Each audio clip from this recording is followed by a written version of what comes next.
Биринчиден ушул кызылдай калпты жайышкан алар.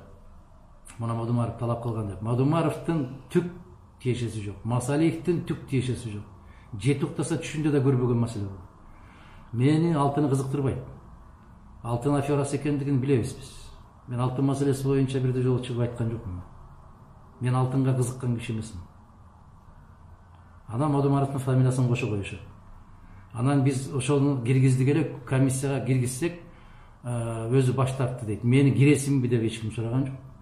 Комиссиядан чыгарып койдук деп да эч ким сураган жок. Фракциянын жетекчилери кирсин деп кыйкырышып киргизишиптир. Автоматтык түрдө Мадумаров кирип калат. Жок, фракциянын жетекчилери кайра чыксын деп кабыл алышыптыр. Экөөүндө тең мен катышкан жокмун. Кайра Мадумаровду чыгарып коюшуптур. Эми Масалиевди айтышып атат. Масалиев башында эле айткан: мен ден соолугума байланыштуу төрагалык милдетти аткара албайм. Мына ушундай. Себеп анын үчүн бийик тоолуу жерлерге барыш керек. Көп сапар тартыш керек. Анын ден соолугуна байланыштуу ал бул жумуштарды аткара албайм деп. Бул чындык. Анан өздөрү бышырган боткону өздөрү аягына чейин чыгара берсин. Ал жерге Масалиев менен Мадумаровдун фамилиясын тыга бербесин. Мен алардын чыгарган жыйынтыгына да ишенбейм. Комиссия түзүлүшүнө да ишенбейм. Түзүлгөндө деле айткам мен. Ар кандай маселени жакшынакай кылып жаап коем десем, комиссия түз, парламенттик. Аны мыйзамдаштырып коет да. Мына парламенттин комиссиясы иштеген, ошолор ушундай жыйынтык чыгарган, бүттү деп коет.